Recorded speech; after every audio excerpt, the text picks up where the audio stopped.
시작.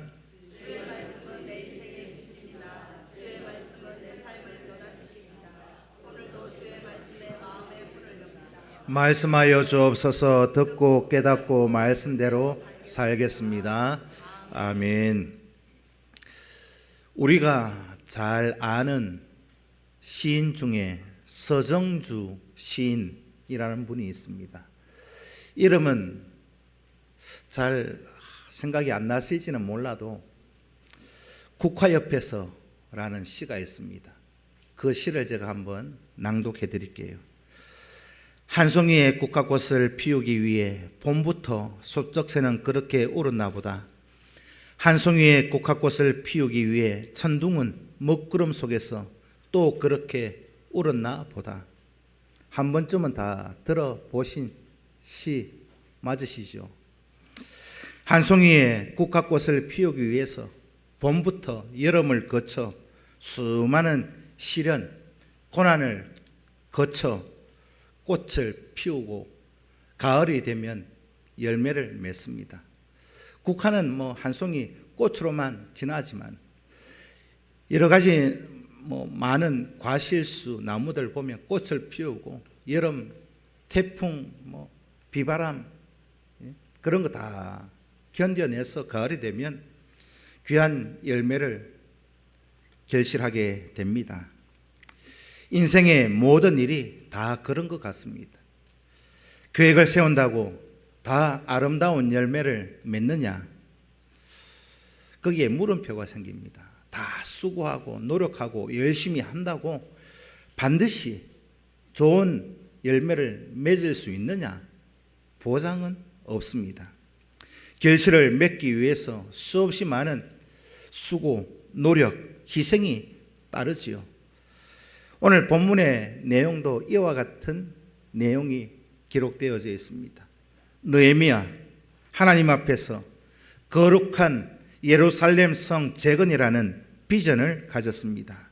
그런데 그 예루살렘 성전 재건하기 위해서 나아가는데, 계획을 세우고 달려가는데 엄청난 위협, 조롱, 그리고 고난이 있었습니다. 목표를 세우고 예루살렘 성을 다시 지어야 되겠다, 다시 쌓아야 되겠다 하는데 여러 가지 고난이 겹겹이 쌓여져 있더라. 모든 것을 뚫고 나아가서 결국은 하나님 앞에서 거룩한 비전, 예루살렘 성을 재건하는 그것이 오늘 본문 느헤미야 2장에 기록된 내용입니다. 오늘 본문 9절에서 16절까지의 말씀을 보면 예루살렘이 처하고 있는 형편, 상황, 처지가 어떤가 기록하고 있습니다.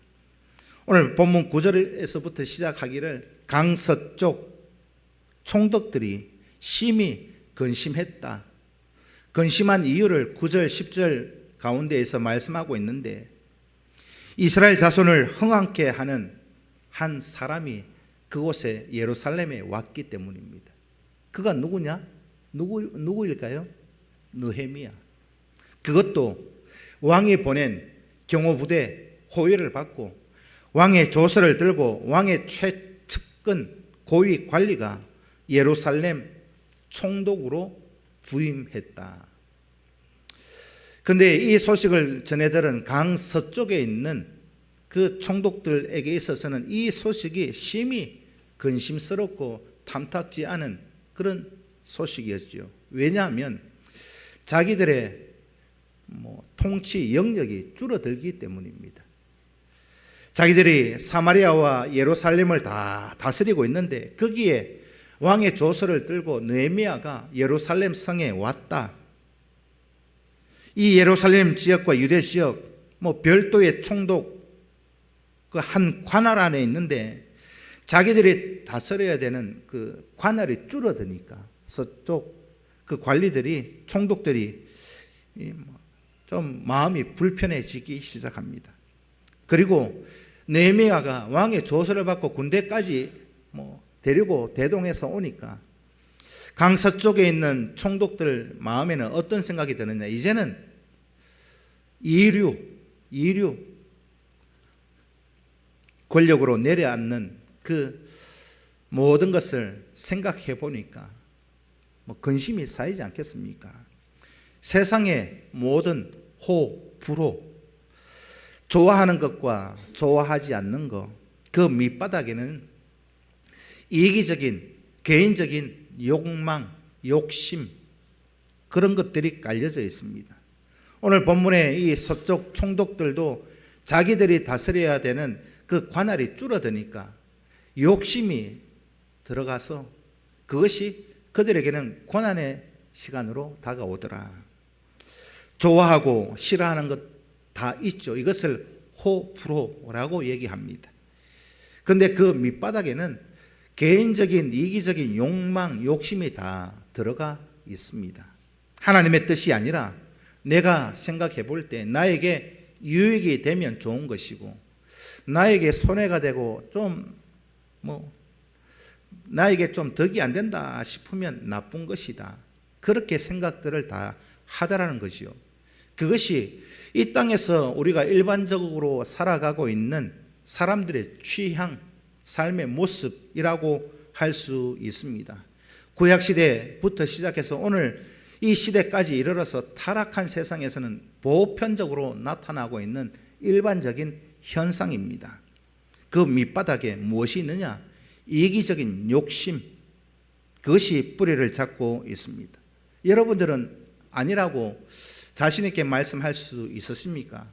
나에게 덕이 되면 좋아하고 나에게 손해가 되면 싫어하는 거 다 그렇잖아요. 이거요, 성경적으로 복음적으로 말씀을 드리면 이거는 사탄이 심어 놓은 그런 마음입니다. 죄악의 씨앗이라고 하지요. 하나님의 뜻이 우리에게 중요해야 되는데 하나님의 뜻보다 나에게 덕이 되고 손해가 되느냐, 거기에 따라서 모든 행동 또 생각이 달라집니다. 세상의 모든 어찌 보면 이 싸움이라고 하는 것은 이런 면에서 근본적으로 영적 전쟁터라, 그렇게 말씀을 드릴 수 있겠습니다. 세상에서 싸움이 일어나고 다툼이 일어나는 근본적 이유 무엇이 있을까요? 그 밑바닥에는 무엇이 있느냐? 여러분들 누군가 다투어 본 그런 시간들, 누군가 싸워 본 그런 시간들이 있죠. 왜 다툼이, 왜 싸움이 일어납니까? 거기에 보면 다 개인적인 욕심이 있기 때문에 다투고 싸우고, 더 나아가서 나라와 나라가 전쟁을 합니다. 그런 영적인 코드를 여러분들이 꼭 발견하실 수 있기를 축복합니다. 예수님께서 천기, 하늘에 이런 거 분별할 생각하지 말고 시대의 징조를 잘 분별하라 하셨습니다. 나에게 주어져 있는 모든 일들이 내 신앙생활과 내 믿음생활과 좁게는 내 개인적인 내 영혼에 덕이 되느냐, 손해가 되느냐, 그걸 분별해서 믿음을 잘 지켜 가실 수 있는 우리 성도들 되실 수 있기를 축복합니다. 결국은 우리 안에서도 다툼이 일어납니다. 이기적인 욕망을 따를 것인가, 하나님의 말씀, 하나님의 뜻을 따를 것인가, 내 안에서도 늘 전쟁이 일어나고 있잖아요. 결국은 이 두 가지의 싸움입니다. 무엇을 향해서 달려갈 것인가. 성경은 이 가장 좋은 예로 하나님과 재물을 겸하여 섬길 수 없다 분명히 말씀하셨지요. 하나님과 재물을 겸하여 섬길 수 없다. 그런데 겸하여 섬기는 경우가 참 많이 있습니다.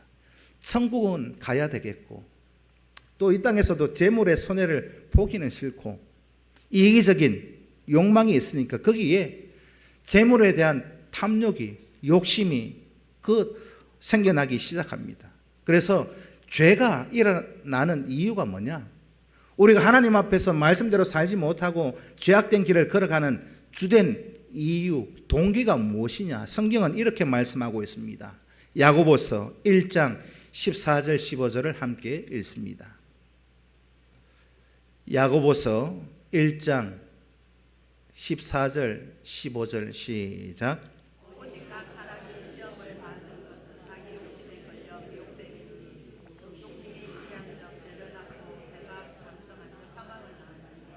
이것이 우리가 세상 속에서 살아가고 있는 벌어지는 영적 코드입니다.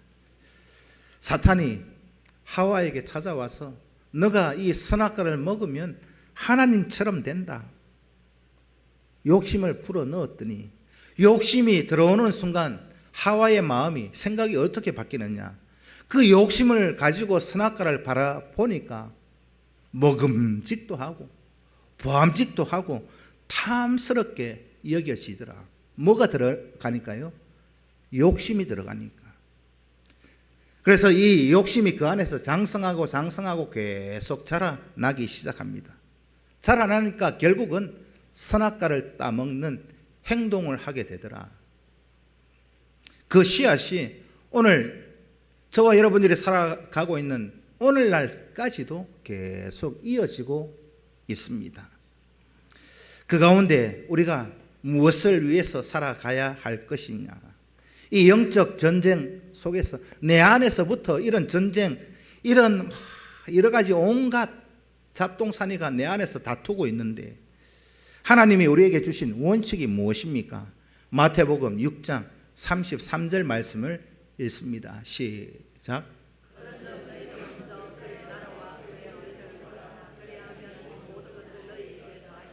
믿어지십니까? 먼저 그의 나라와 그 의를 구하라. 그러면 그 뒤에 무엇을 주셔요? 모든 것을 주시는데 우리는 순서가 뒤바뀝니다. 이 모든 것을 주시면 건강도 주시고 물질도 주시고 모든 사업 하는 거 다 잘되게 하나님이 형통하게 해 주시면 그때 내가 맡은 사명, 직분, 하나님과 그의 의와 그의 뜻을 이루어 가겠습니다. 순서가 뒤바뀌어 있는 그런 모습들 많이 보잖아요. 세상은요, 오로지 돈입니다. 돈만 있으면 하나님 안 믿어도 된다. 교회 안 가도 된다. 돈만 있으면 다 된다. 그런데 여러분들 근본적으로 한번 생각을 해보십시오. 곰곰이 한번 생각을 해보십시오. 세상은 돈이 있어야 된다. 돈만 있으면 된다 하는데 여러분들 돈 다 있으시잖아요. 가진 분량만 다를 뿐이지 그 돈을 여러분들 어디에 쌓아두고 계십니까? 푼돈 정도는 주머니에 지갑에 넣어 다니죠. 1, 20만 원 정도는 다 지갑에 넣어 다닙니다. 그런데 큰 돈은 만약에 1,000만 원, 2,000만 원, 1억, 2억, 10억, 20억은 어디에 넣나요? 어디에 쌓아두고 있습니까? 가져본 적이 없으십니까? 여러분 단돈 100만 원이라도 집에 잘 두십니까? 우리 모치는 냉동실에 해가지고 넣어놓으시던데 대체적으로 돈이 단위가 커지면은요 은행에 쌓아둡니다. 이자라도 받아 먹으려고. 돈을 쌓아놓는 데는 은행인데 제가 곰곰이 생각해 보니까요 우리가 돈을 쌓아두고 산다. 은행에 얼마가 있다. 잔고 앞에 마이너스만 없으면 좋잖아요. 근데 그 은행에 돈을 쌓아두고 통장을 보면서 기뻐하고 앞에 이 마이너스가 있으면 또 울다가 통장에 돈을 쌓아두고 살아가는데 제가 이 성경적인 관점에서 바라보니까요 제가 보기에는 여러분들 건강에 이육신의 강건함에 돈을 쌓아두고 살아갑니다. 인정하든 인정하지 않든 제 생각입니다. 자기 몸에 1,000만 원, 2,000만 원, 1억, 10억 몇 조 쌓아두고 살아갑니다. 어디에요? 자기 건강에. 근데 내 몸에 쌓아두고 그렇게 살아가는데 이 몸이 병들고 죽으면 그거 쌓아둔 거 어디에 갑니까? 어디에 가요?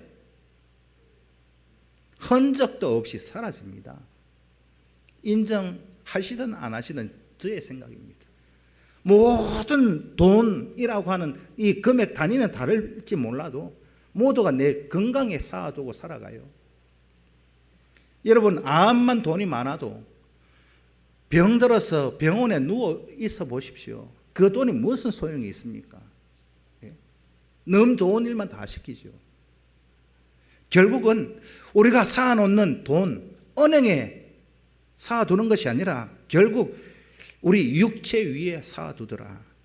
사탄은 이것을 계속 충동질합니다. 우리 육신에 쌓아두고 살아가는데 너는 돈만 있으면 된다. 돈만 있으면 하나님 안 믿어도 된다. 근데 아무리 돈이 많아 보십시오. 육체를 가진 우리가 그 돈 영원히 쓸 수 있느냐?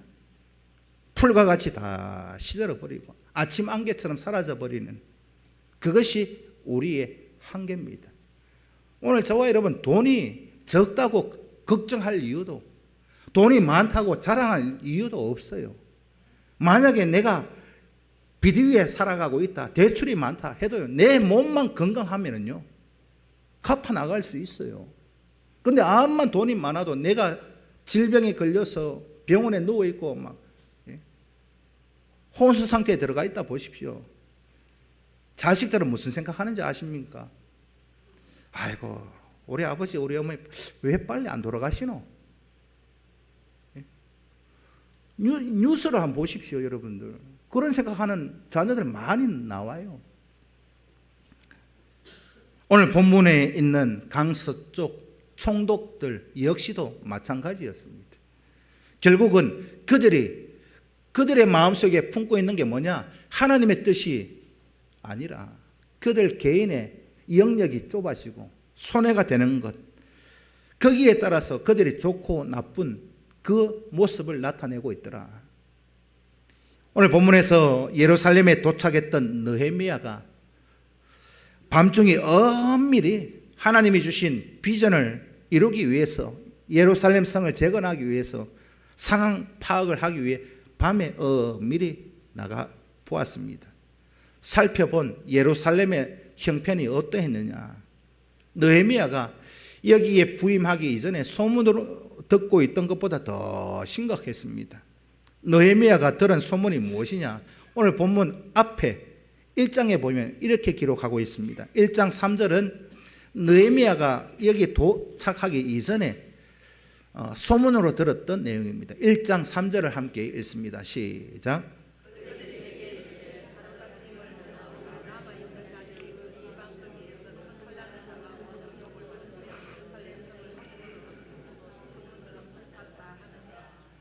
너희가 들은 소문이 이것이에요. 소문을 듣고 느헤미야가 실제로 이 소문 때문에 너무 마음이 아파서 울고 탄식하면서 금식하면서 하나님께 기도했습니다. 그런데 이 소문을 듣고도 그렇게 기도했는데 실제 와서 보니까 형편이 어떠냐? 오늘 본문 2장 13절 14절을 읽습니다. 시작.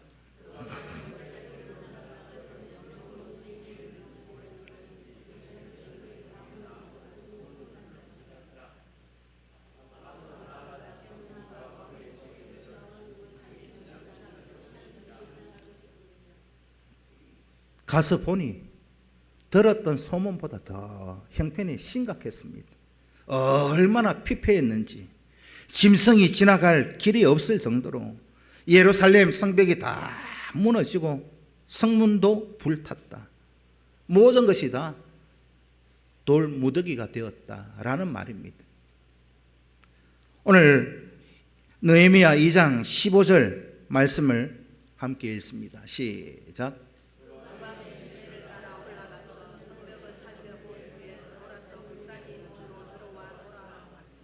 그 밤중에 시내를 따라서 올라가서 성벽을 다 살펴보고 골짜기 문에 돌아왔으나 이건요 성이 아닙니다. 성의 형태를 띠고 있지 않습니다. 그냥 저 야산 골짜기가 되어져 있는 예루살렘, 여기에서 사람들이 어떻게 편안하게 살고 믿음 지키며 하나님 앞에 제사할 수 있었겠습니까? 너무나도 참담한 현실이지 않습니까? 느헤미야가 1장 3절에서의 이 소문을 듣고도 그렇게 탄식하며 금식하며 슬퍼했는데, 실제로 예루살렘의 형편은 목격한 그 모습, 이걸 본 느헤미야의 심정은 어떠했겠습니까?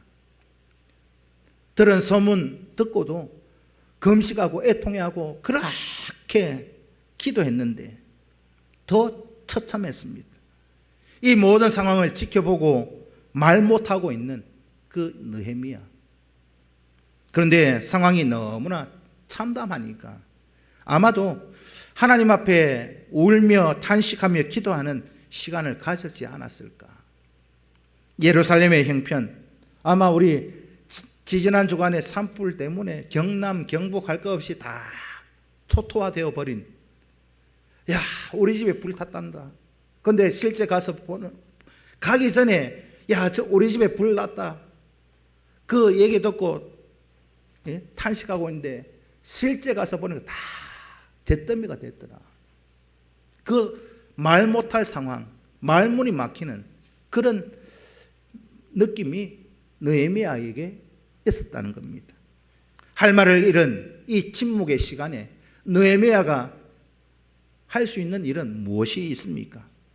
오늘 저와 여러분, 오늘 본문 속에 느헤미야가 당한 이 일, 이스라엘 백성들이 당한 이 일, 모든 것이 황폐화되고 산골짜기가 되고 돌무더기가 되어 있는 이 형편, 오늘 저와 여러분이 우리 인생 살아가는 동안에 당하지 말라는 보장이 있으십니까?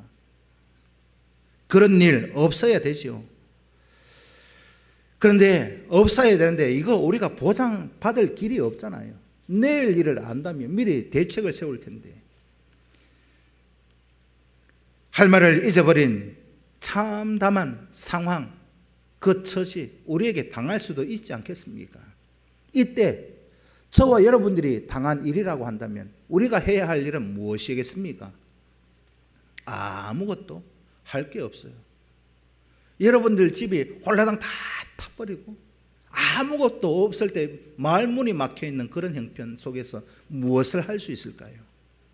그때 누구를 붙들고 한탄한들, 누구를 붙들고 신세 타령해본들 우리에게 어떤 변화가 있습니까? 아무것도 변화될 게 없어요. 신세 한탄한다고. 어떻게 보면 할 말을 잃은 이 느헤미야의 침묵의 시간, 하나님 앞에 마음을 쏟아놓고 헌신을 다짐하는 것, 그것밖에는 없습니다. 그런 일 우리가 당하지 말아야 하는데 혹 그런 일 당하고 있고 또 앞으로도 당할지라도 우리가 해야 할 일은 하나님 앞에 마음을 쏟아내고 다짐하고 헌신을 이루어가는 것밖에는 없습니다. 하나님 앞에 탄식하고 부르짖고 이 비참한 할 말을 잃은 이 상황 속에서 하나님의 뜻을 위해서 무엇을 해야 하겠습니까? 그 시간에 하나님의 뜻이 무엇인지 묻고 하나님의 뜻을 구하고 지혜를 구하고 또 앞으로 이렇게 살아가겠노라고 헌신을 다짐하는 그것이 할 말을 잃은 이 참담한 현실 속에서 우리가 해야 될 유일한 길입니다. 이거 말고는 없어요. 누구를 원망하고 부모 탓하고 조상 탓한다고 일이 해결됩니까? 하나님만이 오늘 저와 여러분들의 모든 해결자가 되심을 믿습니다. 또 모든 우리가 하나님의 사역을 위해서 그의 나라와 그의 의를 위해서 달려가기만 하면 그 모든 것들은 하나님이 물붓듯이 부어주실 줄로 믿습니다. 오늘 17절에서 20절까지의 내용은 예루살렘 재건을 추진하는 내용이 기록되어져 있습니다. 오늘 17절, 18절 속에서 간단히 말씀을 하면 예루살렘 성을 재건하자, 다시 세우자. 왜 재건해야 되느냐? 이유를 두 가지로 말씀하고 있는데, 첫째는 다시는 현재와 같은 어려움과 수치와 공경을 당하지 말자는 겁니다. 오늘 본문 2장 17절 말씀을 읽습니다. 시작.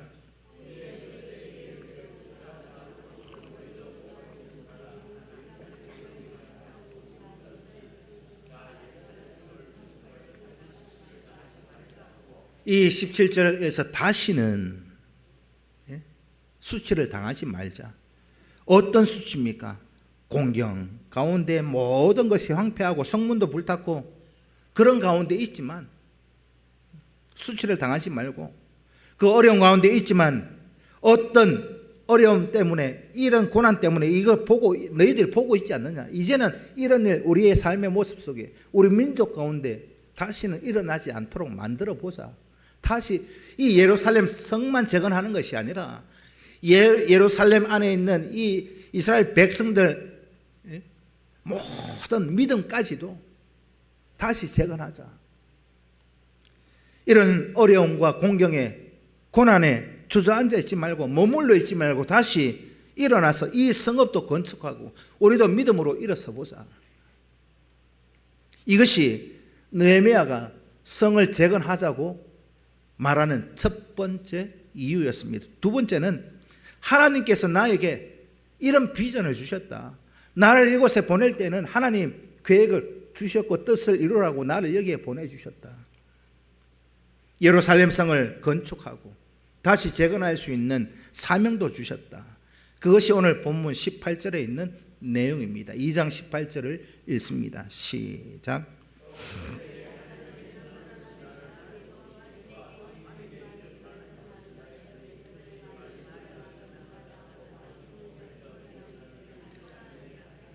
이 18절 속에서 하나님께서 나에게 어떻게 도우셨는지, 또 하나님께서 어떤 마음을 나에게 주셨는지, 그리고 내가 가지고 있는 내 마음의 생각의 아픔과 그 모든 거 고백했더니 하나님이 그 기도와 탄식을 들었고 내가 어떻게 해야 될지를 왕을 동원해서까지 주의 일을 감당하는데 하나님이 사람도 붙여주시고 군대도 보내주시고, 그 고백 간증이 18절의 내용입니다. 이 느헤미야의 간증을 들은 백성들, 이 느헤미야의 이 말, 이 간증을 들은 그들이 어떻게 했느냐? 어떻게 했을 것 같아요? 힘을 내고 다시 일었습니다. 오늘 18절에 이 2장 18절 다시 한번 읽습니다. 시작.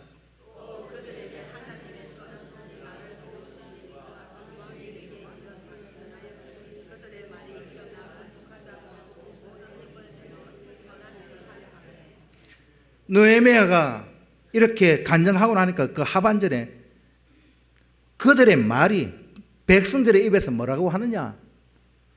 일어나서 건축하자. 해보자. 힘을 내어서 이 선한 일을 우리가 감당해보자. 헌신과 희생을 다짐하는 시간, 그 시간이 부흥의 시간입니다. 우리가 종종 교회에서도 부흥회 하잖아요. 부흥회 왜 한다고 생각하십니까? 헌신, 희생을 다짐하는 그 시간, 그 시간이 부흥의 시간입니다. 현재의 고난에서, 현재의 모든 어려움에서 주저앉아 있는 것이 아니라 거기에 일어나서 현실의 어려움을 극복하고 일어서서 믿음의 모든 나태함도 극복하고 하나님 앞에 굳게 서는 헌신과 희생을 각오하는 그 시간이 부흥회 시간입니다. 우리가 혹 모르겠습니다.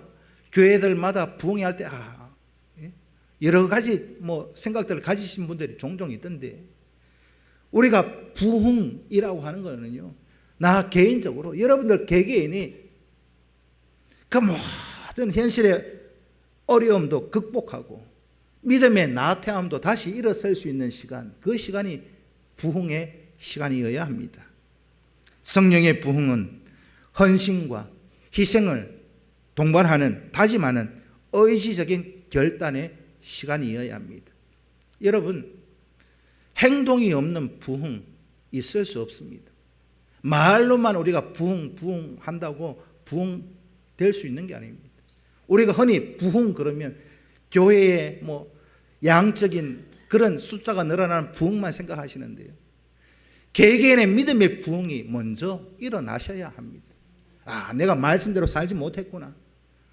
앞으로는 내가 믿음에 굳게 서서 말씀 의지하고 헌신해보고 나도 희생해보자.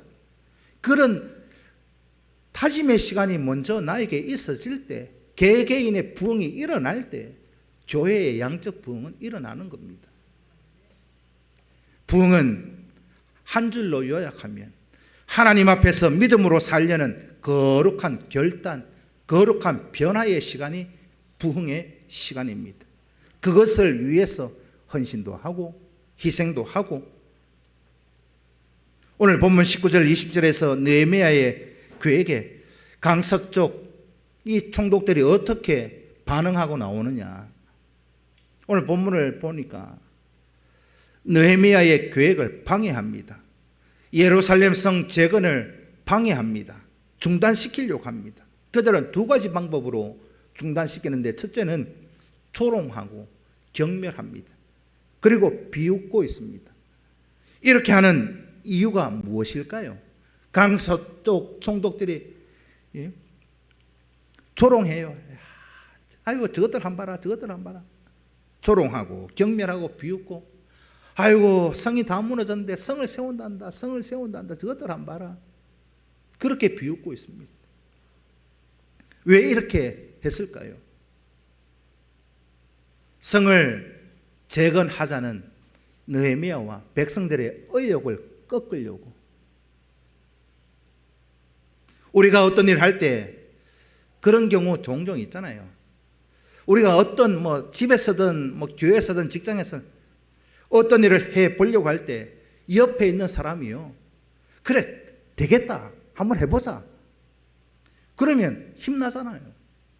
야 그래 니 한번 해보자, 할 수 있다, 되겠다 하면 힘을 얻는데, 야 옆에서 그 말 듣고 야 그거 말 듣고 안 된다, 안 된다. 괜히 김 빼는 사람들이 있잖아요. 없으십니까? 저만 있어요? 야 뭘 좀 해보려면 안 된다, 우리 형편이 안 된다. 김 빼는 사람들 많이 있습니다. 뭐 좀 해보려고 하면 주변에 김 빼는 사람들 때문에 일이 안 돼요. 성도가, 여러분들 개개인은 어떻습니까? 세상 속에서 그래도 믿음으로 살려고 발버둥 치는데, 직장에서 집에서 어디든 믿음으로 살려고 하는데 각오하고 다짐하고 발버둥 치면 옆에서 뭐라 합니까? 그래도 내 믿음 지키려고 발버둥 쳐보면 여러분들 그런 경우 한두 번은 있으실 텐데요. 온갖 조롱하고 온갖 비난, 니만 예수 믿나? 비웃고 그런 경우 있잖아요. 조롱하고 경멸하고 비웃고 우리에게 김을 빼는 사람들 많이 있습니다. 서쪽 총독들이 느헤미야가 하는 일에 그렇게 방해를 하고 있습니다.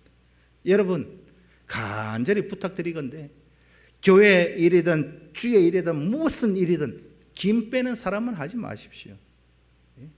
할 수 있다, 해보자. 하나님이 도우실 거다. 아멘 좀 해보이소.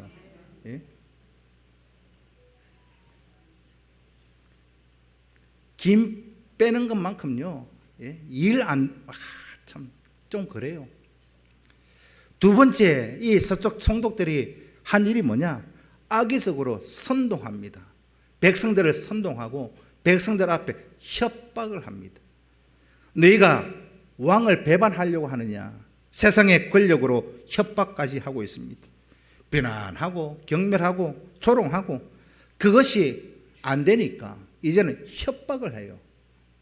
교회를 향해서, 성도를 향해서 오늘날도 협박하는 일들이 너무 많습니다. 느헤미야가 지금 그런 일을 당하고 있습니다. 그런데 이런 어려운 가운데 조롱받고 비웃음받고 협박까지 받고 있는 이 느헤미야가 하는 일이 어떻게 행동하느냐? 그들에게 변명하지 않습니다. 오늘 본문 2장 20절을 읽습니다. 시작.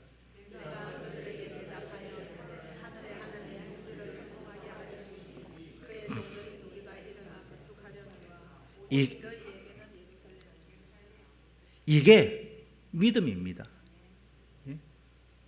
20절 하반절에 있는 이 내용이 믿음이라 이 말입니다. 내가 그들에게 대답하여 백성들에게 말하기를 하늘의 하나님이 우리를 형통하게 하실 거다. 세상이 아무리 조롱하고 예수 믿어도 예수 믿어도 왜 그러노 비웃어 우리를 참 낙심하게 만들어도 하나님이 우리를 어떻게 해요? 형통하게 하시리라. 이게 믿음입니다. 여러분 토론 그런 변명이 아니라 여러분 믿음의 선포를 날마다 해 가실 수 있기를 축복합니다. 십자가의 도가 멸망하는 자들에게는 미련한 것이다. 주의 길을 가는 거 세상 사람들은 우리 보고 미련한 거라고 조롱해요. 그러나 십자가의 도가 믿음 안에서 구원을 얻은 성도들은 그것이 하나님의 능력이 됩니다. 이걸 뒤집어 놓고 말하자면 복음을 조롱하고 예수 믿는 사람들을 조롱하고 경멸하는 자는 구원받은 사람입니까? 받지 못한 사람입니까? 하나님의 백성입니까? 마귀 사단의 백성입니까? 누가 뭐래도 그들은 멸망받는 자들입니다. 우리가 거기에 기죽을 일이 무엇이 있습니까? 암만 그들이 우리를 비웃고 조롱하고 협박해도 느헤미야의 고백과 선포가 오늘 우리 성도들의 그 믿음의 고백이 되시고 믿음의 선포가 되실 수 있기를 축복합니다. 믿음의 용기, 믿음의 결단 우리 성도들에게 없다면 그게 문제입니다. 믿음을 가지고 신앙생활하는 성도에게 있어서는요, 이런 믿음의 용기와 결단, 배포, 담대함이 있어야 합니다. 눈앞에 직면한 고난을 이길 힘 우리에게는 없습니다. 여러분은 어떤 고난이 오더라도 크고 작은 고난이 오더라도 여러분들이 이거 감당하실 수 있겠습니까? 감기 하나가 와도 우리가 대처를 못해서 병원 가서 주사 맞고 약 먹어야 될 연약한 존재들이잖아요. 성도가 세상과 싸우는 내 안에서 일어나고 있는 욕심과 싸우는 이 전쟁은 다르게 표현하면 다윗이 골리앗과 대적해서 나아가는 모습과 똑같습니다. 객관적으로 보면 다윗이 골리앗 이길 수 없잖아요. 다윗은 소년이고 골리앗은 전쟁터에서 잔뼈가 굵은 장수였습니다. 이길 수 없잖아요. 그런데 다윗이 골리앗을 보고 담대하게 나아갑니다. 여러분들 다 아시잖아요. 사무엘상 17장 45절 말씀을 읽습니다. 시작.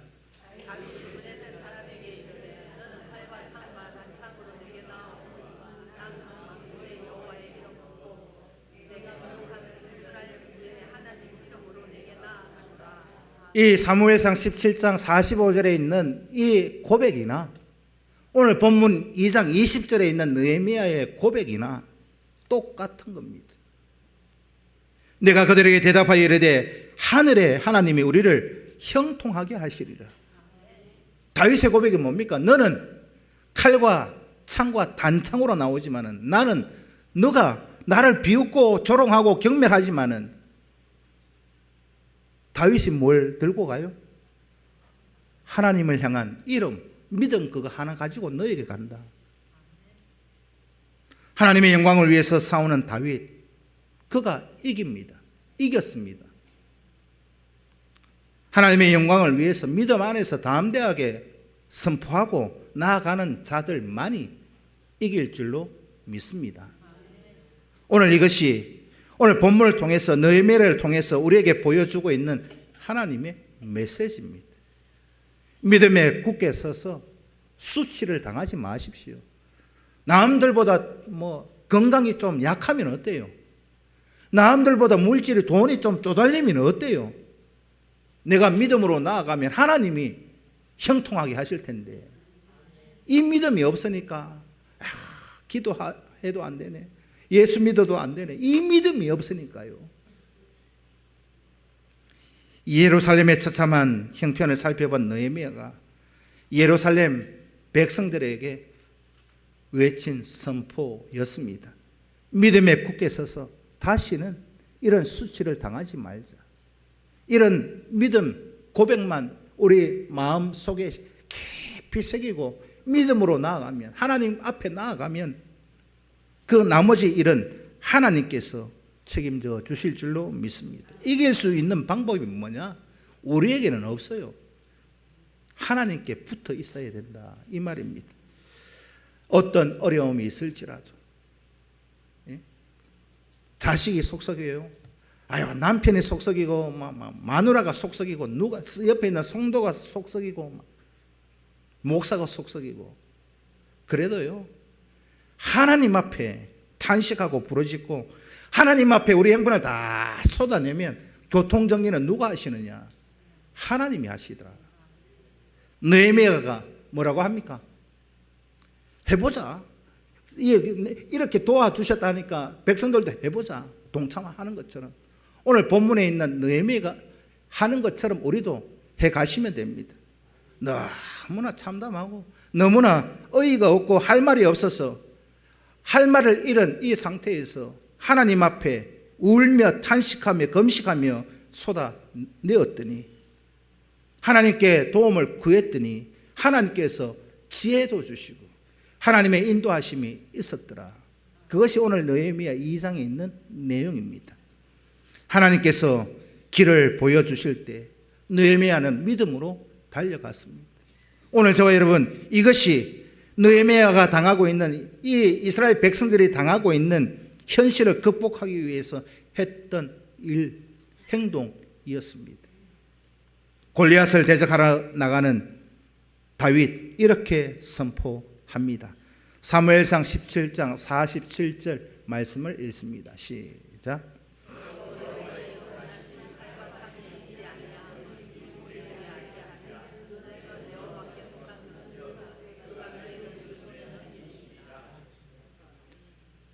우리의 삶은 내 속에서부터 전쟁을 치른다 했는데 우리 인생 전쟁터예요. 이 전쟁 누구에게 속해 있어요? 하나님께 맡기면 돼요. 하나님 손에 달려서 있다, 이 말입니다. 만약에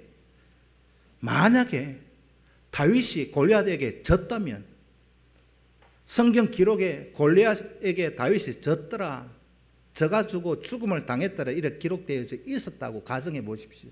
만약에 어떻게 수치를 당하고 속된 말로 얼마나 부끄러워서 얼굴도 못 들지 않겠습니까?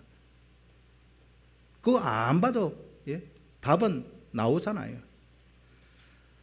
반대로 여러분들에게 적용시켜 본다면, 만약에 여러분들이 세상 속에서 패배하고 이런 수치와 공경을 당하고 조롱을 당한다면, 현재 우리가 그렇게 당하고 있잖아요. 믿음 지키려고 하면 자꾸 김세게 만들고, 여기서 우리는 당하고만 있으면 안 됩니다. 할 말은 해야 되지 않겠어요? 누구에게요? 하나님께. 그냥 당하고 거기에 그냥 더 나가면 안 됩니다. 극복하고 믿음으로 하나님 앞에 부르짖고, 그러면 하나님이 도우시더라. 그 방법이 우리가 두 번 다시 이 땅에서 수치를 당하지 않는, 부끄러움을 당하지 않는 유일한 길입니다. 세상에서 빛과 소금의 역할을, 또 하나님 앞에는 영광이 되어지고, 또 교회 앞에서는 야, 저분처럼 예수 믿어야 된다, 그런 말 들어야 하지 않겠습니까? 오늘 저와 여러분 믿음에 굳게 서서 교회에서도 승리하고 세상에서도 승리하고, 승리는요 쥐뜯고 싸워 이기는 게 아니고 믿음 안에서, 말씀 안에서 하나님이 주시는 능력으로 이겨내실 수 있는 저와 여러분 꼭 되실 수 있기를 축복합니다. 기도드리겠습니다. 살아계신 아버지 하나님, 믿음으로 담대하게 나아가는 우리 교회 되어지기를 원합니다. 어떤 어려움과